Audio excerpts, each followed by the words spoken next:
after sunrise. Then the police broke in his door. They made a tremendous crash in doing it, but they were in great haste. The noise waked Hoddan, and he blinked his eyes open.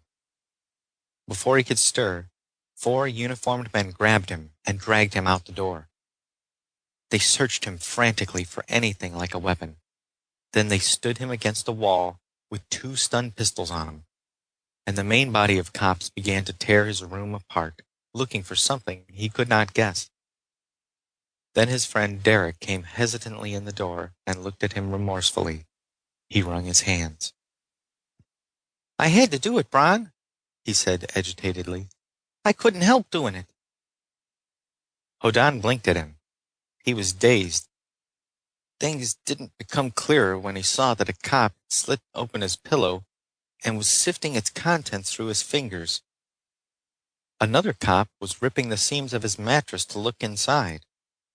Somebody else was going carefully through a little pile of notes that Netta had written, squinting at them as if he were afraid of seeing something he wished he hadn't.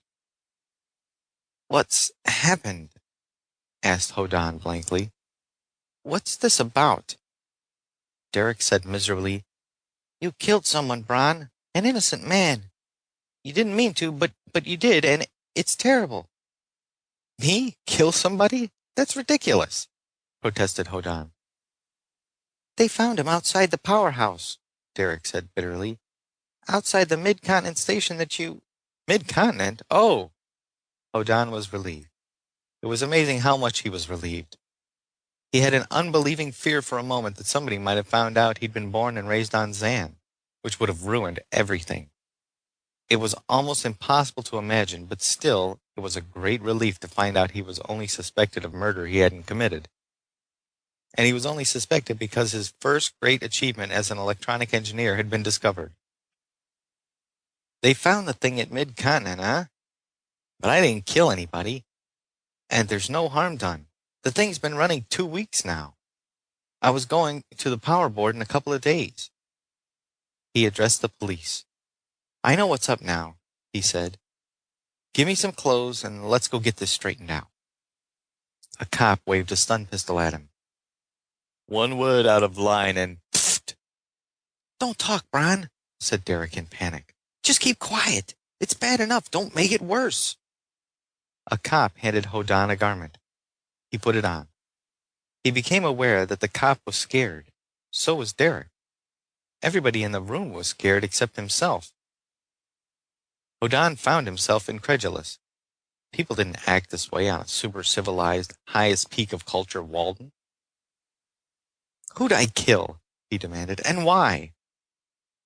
"You wouldn't know him, Bran," said Derek mournfully. "You didn't mean to do murder, but it's only luck that you killed him instead of everybody." "Everybody?" Hoddan stared. "No more talk," snapped the nearest cop. His teeth were chattering. "Keep quiet or else." Hoddan shut up. He watched, dressing the while as his clothing was inspected and then handed to him, while the cops completed the examination of his room. They were insanely thorough, though Hoddan hadn't the least idea what they might be looking for. When they began to rip up the floor and pull down the walls, the other cops led him outside. There was a fleet of police trucks in the shaded street outdoors.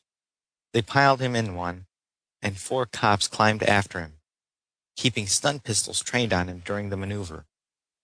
Out of the corner of his eye, he saw Derek climbing into another truck. The entire fleet sped away together. The whole affair had been taken with enormous seriousness by the police. Traffic was detoured from their route. When they swung up on an elevated expressway, with raised-up trees on either side, there was no other vehicle in sight. They raced on downtown. They rolled off the expressway. They rolled down a cleared avenue. Hoddan recognized the detention building. Its gates swung wide. The truck he rode in went inside. The gate closed.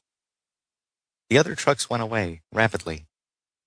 Hoddan alighted and saw that the grim gray wall of the courtyard had a surprising number of guards mustered to sweep the open space with gunfire if anybody made a suspicious movement.